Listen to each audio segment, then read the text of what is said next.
que ce soir, on va parler d'une étape qui est difficile pour vous. Votre rendez-vous avec votre comptable. Alors, on voulait faire un petit sondage avec Tiffany de savoir déjà qui a déjà son expert comptable. Si vous pouvez lever la main. Donc, ok, vous avez déjà un expert comptable. Et combien de fois vous le voyez par an, cet expert comptable? Grosso modo, une fois, au moins vous le voyez. Non, pas forcément. Bon, bah nous, on va venir aujourd'hui essayer de compléter un petit peu ce que vous n'avez pas dans votre prestation actuelle pour vous parler d'un sujet qui est hyper important, qui est la préparation de votre bilan comptable et fiscal pour vous, les professionnels de santé et tous les points de vigilance.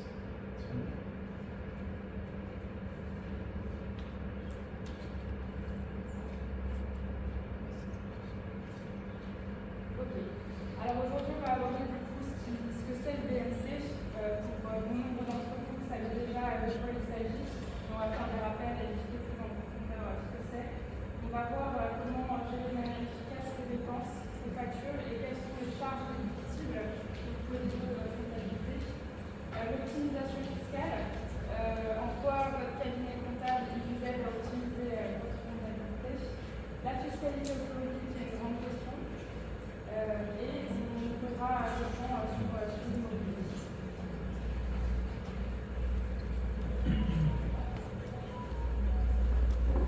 Au niveau du BNC, alors le BNC, ça représente votre revenu net généré par votre activité libérale et c'est également un indicateur clé de la performance financière de votre activité parce que si elle est bien gérée, vous pouvez réduire la base de calcul de vos cotisations sociales parce que c'est ce même revenu qui est déclaré en base de vos cotisations sociales donc à l'URSSAF et à la carte et également votre impôt sur le revenu.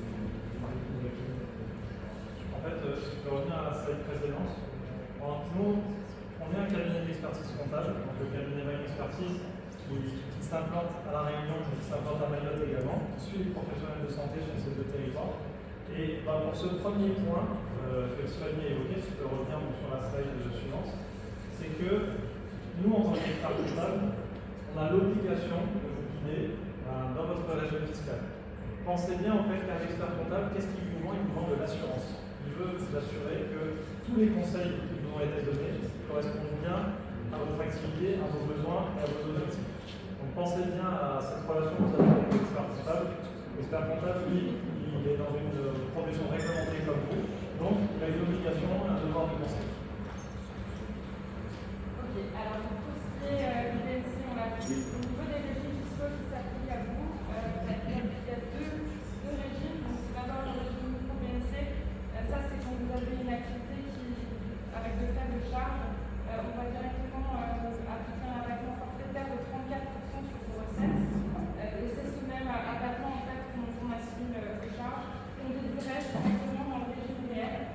Donc pour revenir sur le régime micro-BNC, il y a vos recettes sont inférieures à 100 000 euros. Et le régime réel s'applique d'office quand vous dépassez ce seuil-là et vous avez une activité qui génère des charges plus importantes. Et à ce moment-là, vous pouvez déduire, comme son nom l'indique, toutes les charges réellement engagées en lien avec votre activité libérale. Donc le choix, il dépend de ces critères-là et nous, on est là pour vous aider à choisir le meilleur régime qui correspond le mieux à votre activité. On peut pousser à notre tailleur.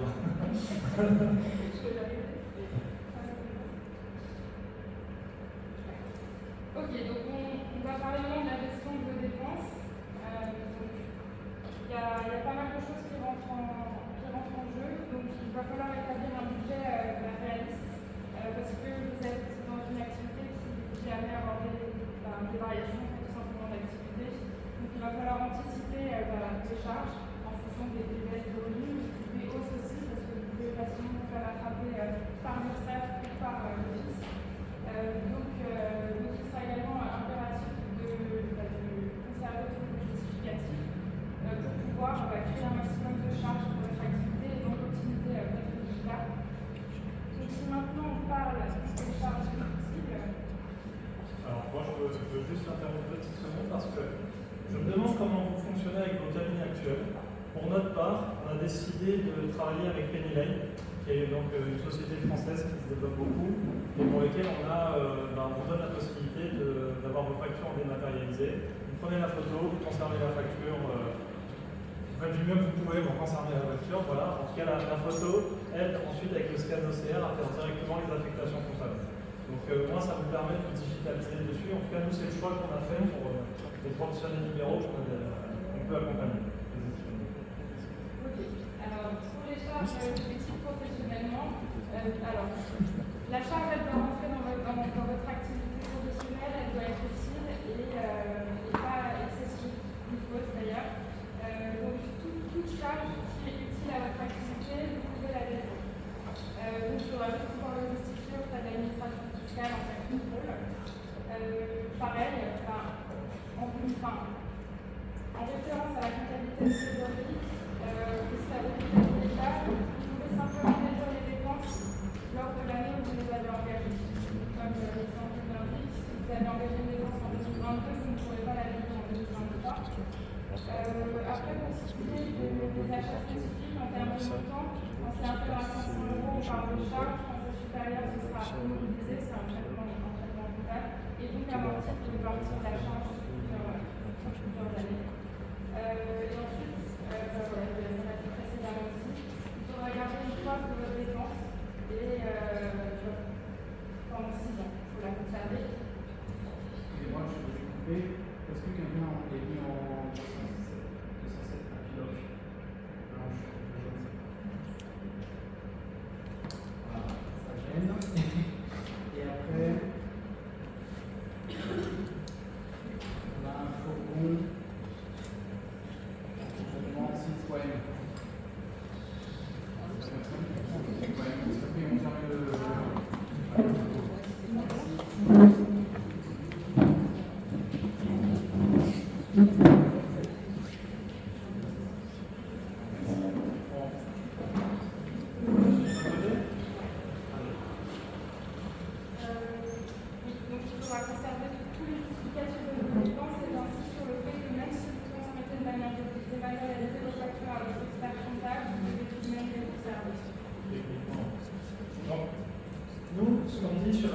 Pour vous simplifier la vie en professionnel libéraux, surtout aujourd'hui on va un peu parler de bagnole, on sait que votre bagnole c'est votre bureau, donc voilà, il peut y avoir des papiers un petit peu partout. Vous avez un doute sur la déductibilité d'une dépense, vous nous appelez, on vous répond pour savoir si c'est déductible ou c'est pas déductible. Si on n'a pas l'occasion d'avoir cet échange ensemble, vous faites la dépense avec votre société, avec votre activité, votre compte professionnel, la carte de débit, vous la passez en charge. Au pire, on voit à la fin d'année et on la réintègre le cas échéant. Ça n'a aucune incidence de mettre une charge qui ne correspond pas à l'activité. Par exemple, vous faites une erreur, vous allez au cinéma, vous passez la CD qui était dédiée au pro. Au pire, on l'enlève, c'est pas grave. Il n'y a aucun impact là-dessus, on a le temps pour le faire.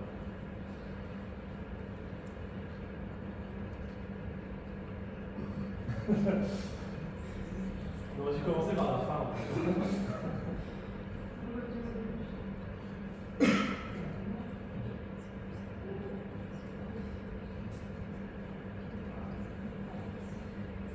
Donc, on peut vous donner une liste d'exemples de charges déductibles pour votre activité libérale. Ouais, bah écoute, en gros, les frais de restauration, tous les frais que vous avez avec vos déplacements professionnels. Alors, ouais, je ne sais pas si vous invitez vos patients à manger, je ne crois pas. Eux, en tout cas, ils vous invitent à manger, ça on le sait. Mais en clair, si vous faites des repas avec vos collègues infirmiers, vous n'êtes pas trop loin de l'ordre, vous pouvez passer des repas à partir du moment où vous mettez dans la notation avec qui vous mangez ou pourquoi, à partir du moment où il y a 2 repas. Si c'est un repas seul, c'est bon, ça passe. Les frais de déplacement, tous les moyens de transport que vous utilisez en cas d'activité professionnelle. Alors, ce qui était drôle, c'est que Tiffany avait mis dessus voiture, vélo, bus, métro. Forcément, on a envie de métro. Le matériel médical, forcément. Le frais de téléphone professionnel. Vous avez un téléphone qui sert aux deux. Vous embêtez pas, c'est 100% de la facture téléphonique. Même le fixe, on en parlera peut-être que vous pouvez passer. Après, bon, si on a qui utilise un fixe, encore mieux le fax. Les abonnements et les services pro, Doctolib, Page Jaune, Google. Alors, ceux qui veulent jouer le jeu vraiment sur la partie digitale, je sais que des fois vous payez avec Google Ads, vous positionnez votre cabinet, vous demandez des référencements. C'est interdit. C'est interdit. Ouais. Et ben, si jamais c'était autorisé, comptablement c'est une charge déductible et ordinalement c'est interdit. Ouais. Et par contre, si vous avez une maison de santé, ça c'est autorisé. Les rétrocessions qui sont reversées, les frais de formation professionnelle. Alors, il n'y a pas un modèle qui serait une charge déductible par exemple? Super congrès. Un super modèle, c'est une super charge déductible. Les frais de blanchissage, bon, voilà, tout ce que vous emmenez à la blanchisserie, et même si vous devez acheter des vêtements, on connaît le cabinet qui dit non, vous avez acheté des Air Max, c'est pas déductible. Non, c'est un leurre en quelque sorte, c'est chercher des bouts pour rien. À partir du moment où c'est propre à l'activité, ça s'explique, c'est normal. Et les frais de véhicule, les frais réels ou indemnités kilométriques, ou encore un truc qui est assez sympa, on en parlait avec Clément la dernière fois. Vous habitez, forcément vous avez un lieu d'habitation, vous payez un loyer dessus, vous devez avoir des tâches administratives, vous n'êtes pas obligé de les faire au cabinet, vous pouvez les faire chez vous et donc allouer en termes de charges déductibles un certain nombre de mètres carrés de loyer en tant que charge déductible. Nous en tout cas c'est ce qu'on recommande, ça fait de la charge. Vous payez par exemple 1000 €, vous déclarez 200 €, 200 x 12 c'est toujours bon à prendre pour la déductibilité de vos charges. En tant que propriétaire ou en tant que locataire?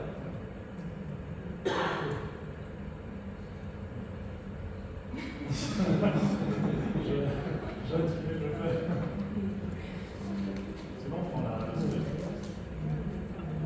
Ouais. C'est tranquille comme ça. C'est bon?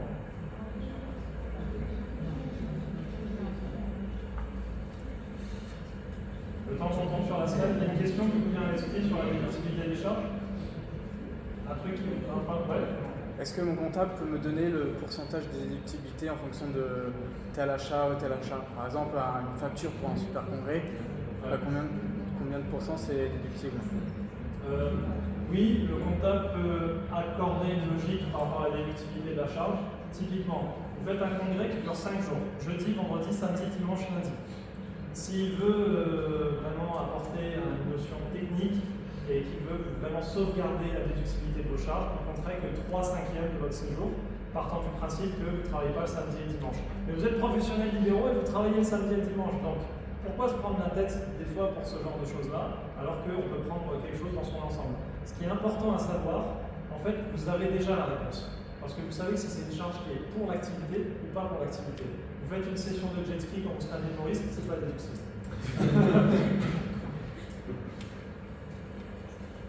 Donc, si on va être sur l'optimisation fiscale, là on rentre dans le sujet parce qu'on va voir quelle valeur ajoutée nous on peut vous apporter en tant qu'expert comptable.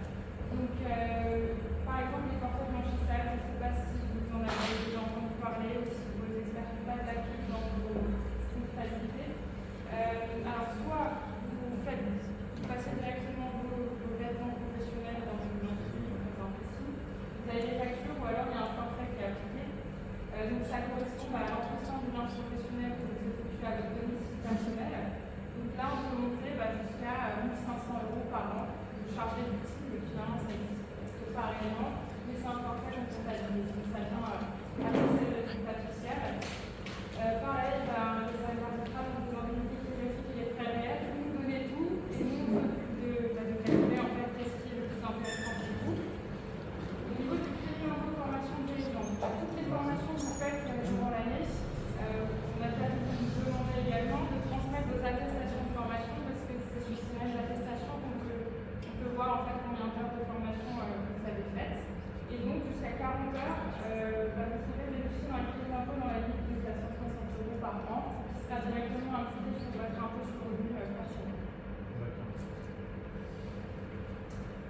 Donc ça, ce sont des petites astuces qui vous permettent de déduire. Donc vous en avez encore réservé 3 autres qui arrivent, bien sûr, mais bon, ça prend son temps à dévoiler ces secrets.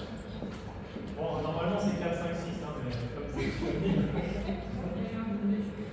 Ok, donc si on parle de stratégie de fiscalisation, les dispositifs d'investissement, on avait aussi certainement déjà entendu parler, le dispositif Malraux qui s'applique lorsqu'on paye vraiment beaucoup d'impôts sur le revenu. C'est dépassé, il faut avoir dépassé un certain seuil pour que ce soit intéressant. Le dispositif Girardin,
Pendant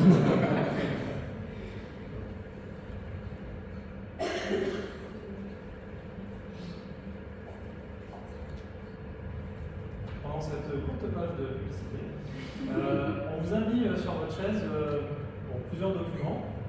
Donc forcément, Vine Expertise fait partie du groupe Vine, donc vous allez faire un petit truc avec. Mais il faut que vous sachiez une chose, c'est qu'on vous a mis également un calendrier. C'est le calendrier fiscal et social qu'on a construit exprès pour les professionnels libéraux. Alors c'est pas le truc très sympa à coller sur son frigo, mais ça vous rappelle au moins les échéances fiscales et sociales que vous devez respecter. Parce que le cas de défaillance le plus commun dans votre profession, ça arrive, hein, c'est la mauvaise gestion de la trésorerie. Première année, deuxième année, on omet de payer les cotisations, notamment Carnico, et au final ça arrive d'un coup et ça prend de la trésorerie. Donc pensez bien, on espère ce petit outil pourra vous aider à bien planifier les prélèvements et les versements à faire.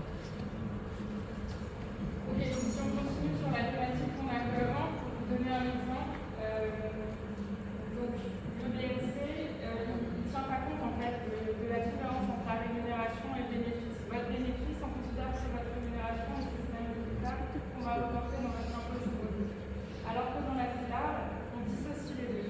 À titre d'exemple, lorsque vous bénéficiez, lorsque le bénéfice de votre activité s'élève à 150 000 €, si vous avez décidé de vous verser 75 000 €, et bien il vous restera 75 000 € dans la CELAR et vous serez imposé à 75 000 € et non à 150 000 € comme vous l'auriez été dans le cas du BNC.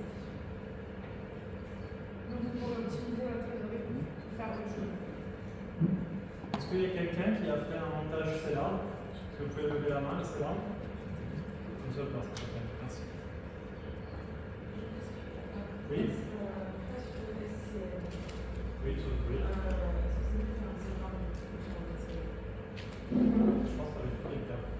La STM, ça n'a rien à voir. La STM, c'est à part. C'est plutôt une société civile de moyens qui permet simplement de répartir les coûts lorsqu'on est plusieurs associés. Elle n'a pas vocation à investir d'argent en fait, en dehors de ce que les associés versent pour régler les charges. C'est juste, c'est mutualiser les coûts. Et c'est une simple, c'est comme un compte bancaire commun avec plusieurs associés. Est-ce que c'est possible du coup dans la SCM de faire entre associés du coup c'est là par associé? Oui. Et pas, enfin, oui, et d'avoir la SCM à côté, oui, bien sûr. À côté, oui, pas en intégration, pas forcément en intégration l'une sur l'autre. Oui, c'est ça. Ce serait deux choses à part. C'est comme, alors chez les sociétés, on parlerait d'un groupement d'intérêt économique. En fait, on regroupe les coûts et après on les dispatche communément en fonction du nombre de participants. La SCM, la lettre importante, c'est C comme civil. Il n'y a qu'un objet civil là-dessus. Et donc, un peu au même titre qu'une SCI, on fait que grouper les dépenses et les partager. Alors que la CELAR, ici, c'est une société qui serait plutôt à but d'exploitation. Et là, justement, ça donnerait plus d'outils, une plus grande palette d'outils pour faire des stratégies d'optimisation sur votre rémunération, sur votre retraite, notamment quand le jour on abordera ça, et aussi sur les dépenses à rentrer à l'intérieur. Oui. Si j'ai bien compris, s'ils sont plusieurs associés dans la SCM, s'il n'y en a qu'une qui veut monter une CELAR à titre personnel, En fait, ils sont obligés de le faire avec toute. La SCM, c'est à part, il y a votre activité à vous personnelle, vous l'exercez soit en BNC, soit en CELAR, mais la SCM, c'est un peu plus, c'est à part en fait, c'est que vous mutualisez. Par exemple, vous allez embaucher une secrétaire dessus et vous allez répartir. Imaginons qu'elle s'occupe de 3 personnes différentes, vous l'embauchez sur cette structure et vous versez chacun de l'argent pour une charge. Si on se focalise sur la fiscalité automobile, vous le savez aussi, vous l'avez déjà abordé, il y a les indemnités kilométriques et les frais réels. Les indemnités kilométriques, elles regroupent différents frais, à savoir l'amortissement du véhicule et le loyer. Ici, quand on parle d'amortissement, on parle de perte de valeur du véhicule, l'entretien, la réparation courante, les pneumatiques, les frais de carburant, d'électricité si vous êtes à l'électrique et l'assurance. Au niveau des frais réels, alors les frais réels, ils comprennent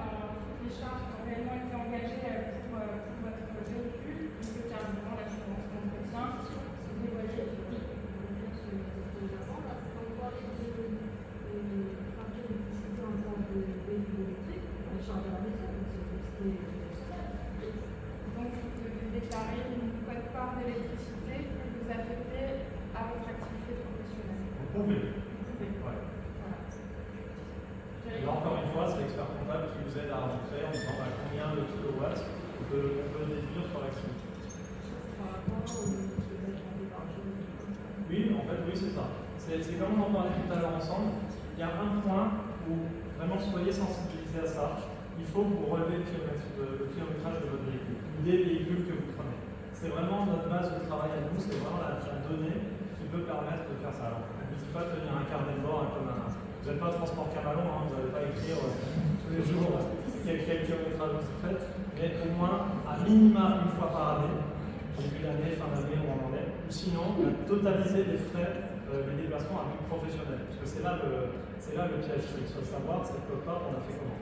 Si au moins on arrive à montrer en cas de contrôle fiscal un semblant de travail de quelque chose qui correspond à la réalité, c'est mieux qu'en cas de contrôle, ça arrive pas très souvent un contrôle, mais de dire attendez, je pourrais pendant 5 jours, après en catastrophe l'infirmier, bon, il y a un contrôle qui tombe sur vous, et puis commencer à inventer des kilométrages, des jours, des temps, voilà, c'est une recommandation.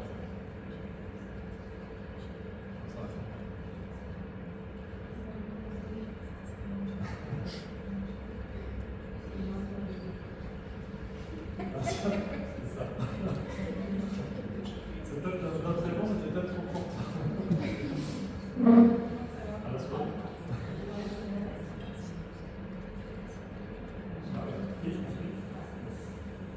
Donc si on en met sur les frais réels, donc les frais réels, comme je vous disais, c'est pareil qu'avant, ça couvre la même chose, mais en réalité cette fois-ci, contrairement aux frais kilométriques, cette fois-ci il va falloir conserver le justificatif de toutes les dépenses, si vous voulez pouvoir les réduire.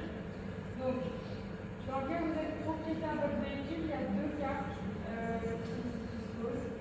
Soit le véhicule il est inscrit à l'actif, donc il fait partie de votre patrimoine professionnel et à ce moment-là vous pouvez l'amortir. Par contre, vous faites rattraper au moment de la revente du véhicule si c'est le cas, parce que la plus-value elle rentre dans votre BNC. Et le deuxième cas, c'est si vous ne comptabilisez pas l'actif, il n'y a aucun impact sur la plus-value de cession et il n'y a pas d'amortissement non plus pendant la durée de vie du véhicule. Je n'ai pas précisé non plus que dans le cadre de l'amortissement du véhicule, il y a une réintégration extra-comptable de l'amortissement fiscal non déductible par rapport aux émissions de CO2 du véhicule. Ensuite, lorsque vous êtes locataire de votre véhicule, vous avez le choix entre deux options. Donc, les frais réels, en évident. Donc, à ce moment-là, on rajoute le loyer de votre véhicule. La question de l'immobilisation ne se pose pas si vous n'êtes pas propriétaire du véhicule de locataire. Et en ce qui concerne le deuxième choix auquel vous proposez, c'est le barème frais de carburant, qui est le barème public, mais que vous pouvez appliquer sur option. Et donc, c'est le barème que vous voyez là en dessous. Et il s'applique que lorsque vous êtes locataire de votre véhicule. Donc, l'avantage, c'est que vous n'avez pas besoin de conserver le justificatif, mais simplement de recenser le déplacement fiscal. Et comme on le disait tout à l'heure, dans la présentation, ça représente à peu près combien dans les dossiers qu'on étudie Entre 8 000 et 15 000 euros par an, ça dépend, ça varie, en fait, ça dépend de du volume d'activité que vous avez et du déplacement.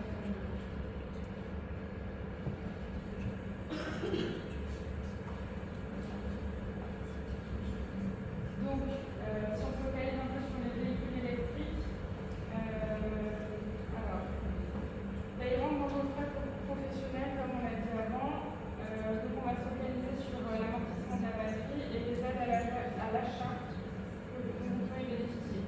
Donc, première chose, ce qu'il faut définir quand vous achetez un véhicule, c'est un taux d'émission de CO2, parce que moins il sera polluant, plus la base amortissable déductible elle sera importante en comptabilité.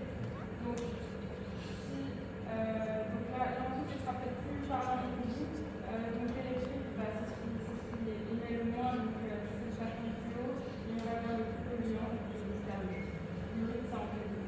Forcément, aujourd'hui, avec les autres partenaires, on va vous parler de véhicules électriques parce que pour les concessionnaires comme DS, vous représentez la clientèle idéale pour les véhicules électriques. Vous connaissez votre kilométrage que vous avez effectué par rapport à votre tournée. Donc, il y en a qui font le choix d'avoir deux véhicules. Il y a madame ou monsieur, du coup, vous pouvez partager entre un thermique et un électrique. Mais on laissera les autres partenaires insister sur ce point-là parce que en ce moment, on est dans avantage fiscal ou à peu près cohérent et bonne maîtrise des dépenses et grosse déductibilité.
Mais bon, on le précise quand même.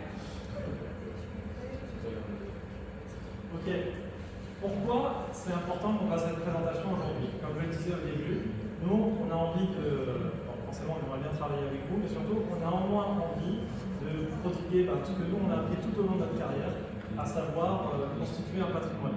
Parce que faire un bilan et être professionnel libéral, c'est sympa, oui, vous avez cette liberté de travailler, vous faites un métier qui vous passionne, etc. Mais au final, on le fait pourquoi? Et pourquoi on fait un bilan?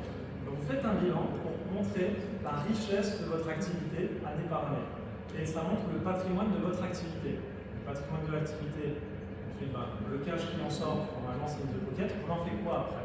Vous pouvez les relancer dans l'activité, et c'est le point où on va accorder quelques minutes rapidement dessus, sur pourquoi pas utiliser cet argent pour acheter votre local professionnel. Ok, alors pour acheter votre local professionnel, vous pouvez le faire de deux manières, soit en nom propre, soit en SCI. On va voir les avantages de chacun de régime. Donc en nom propre, il y a une simplicité de gestion par rapport à ce que ça nécessite, tout simplement remplir votre déclaration de revenus fonciers 2047 et reporter sur la déclaration globale 2040. Vous pouvez opter pour le régime micro-foncier sur le revenu supérieur à 40 000 € et vous bénéficiez d'un abattement de 30% sur les loyers. L'inconvénient d'achat en nom propre, c'est tout simplement qu'il vient s'ajouter aux revenus fiscaux de votre foyer fiscal. D'un niveau saisi sur votre patrimoine professionnel ou personnel, dans le cas où il y a des soucis de gestion ou des difficultés qui apparaissent dans le pro, on peut bien saisir le perso.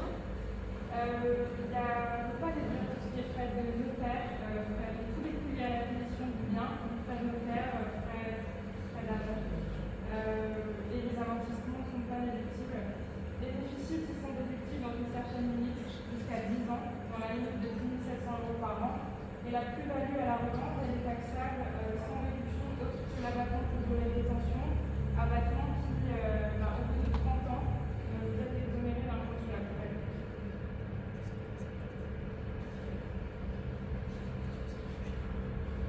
Au niveau de la société civile immobilière, donc la SCI, l'avantage, que ce soit l'impôt sur le revenu ou AIS, c'est qu'on va séparer les deux patrimoines, ce sera plus détenu en une fois, c'est la société qui détiendra. Vous pourrez garder le bien. Alors là, ce qu'on entend, c'est que dans le cas où vous avez acheté votre local professionnel, que vous revendez votre patientèle, vous allez pouvoir continuer à louer votre bien et à en tirer des revenus en ayant arrêté votre activité. Après, ça facilite la transmission pour vos héritiers ou votre conjoint.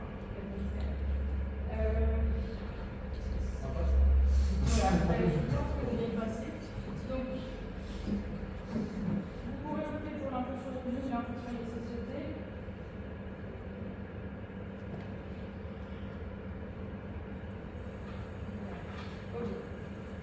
Donc, la SCI APR, elle s'assimile à ce qu'on a vu en détention en propre. La seule différence et l'avantage que vous avez maintenant, c'est la séparation entre le patrimoine personnel et professionnel, et ça facilite la transmission. Sinon, le traitement est identique, il y a les mêmes avantages et les mêmes inconvénients. En clair, si vous faites poursuivre parce que vous êtes en défaut de paiement, je vais prendre un exemple que j'ai déjà vu chez une cliente en défaut de carte Inco. Si vraiment ils engagent des démarches musclées, on peut venir à essayer de forcer la vente de votre local professionnel pour en tirer des liquidités et payer ce que vous devez au trésor public, à l'URSSAF, etc. Voilà. Autrement, la SCI, en mise sur cette protection patrimoniale, on peut vous le montrer. Il n'y a pas, comme dit Stéphanie, c'est plus ou moins pareil qu'un achat.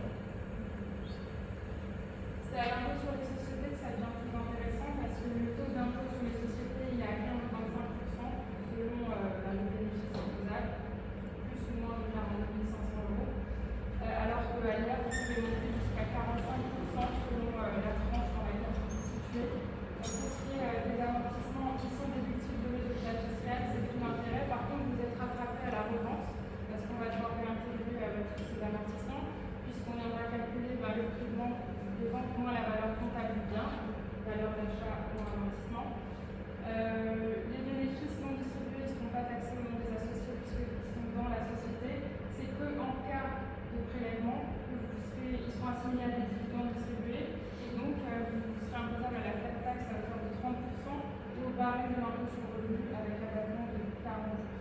En clair, si chaque cas est spécifique par rapport au bien, par rapport à ce que vous souhaitez, par rapport à votre disposition familiale.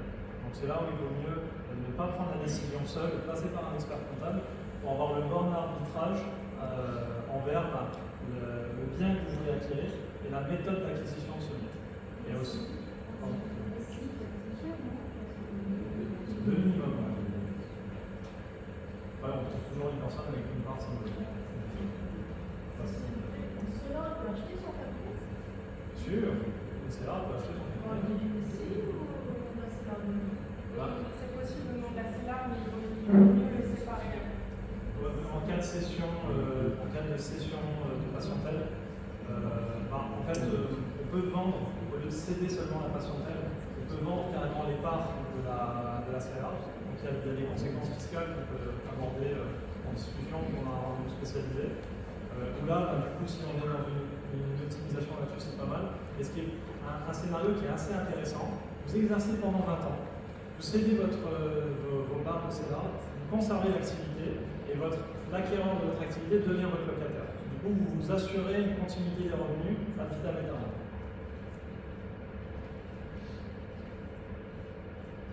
Bon, on profite avant de passer la main aux autres partenaires s'il y a d'autres questions, au moins une. Oui.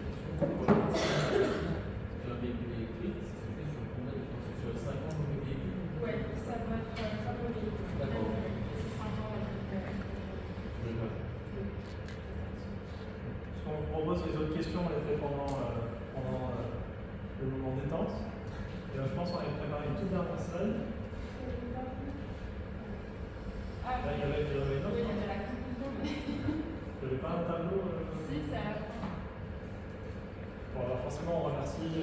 On a passé des remercies. Voilà, merci. Si vous flashez le QR code, vous nous retrouvez sur Internet. Ça envoie, nous, on est très WhatsApp, ça envoie directement sur WhatsApp du cabinet. Vous pouvez poser une ou deux questions, on peut scanner un rendez-vous ensemble. À partir de dès la semaine prochaine, on a des plages horaires disponibles. Ah, c'est bon. Faut faire à côté. Bon, on voulait, voilà, si toutefois, effectivement, il y a là aussi, si toutefois, vous voulez, nous on est assez transparent avec nos clients, on peut dire quel est le prix minimum et comment ça évolue. Donc là, vous avez nos honoraires qui sont affichés ici. Si vous voulez le support, on vous l'envoie également. Vous nous envoyez un email sur les cartes de visite qui sont derrière, ou sur le mail de contact. On vous envoie le support. Dans le support, il y a des commentaires qui sont au-dessus qui vous aidera un petit peu plus comprendre. Donc en fait, là, tout ce qu'on vous a dit oralement et des choses qu'on ne vous a pas dites sont en commentaire des slides. Donc vous nous les demandez, on vous les envoie, et ça vous aidera à préparer vos projets. Et merci pour votre attention.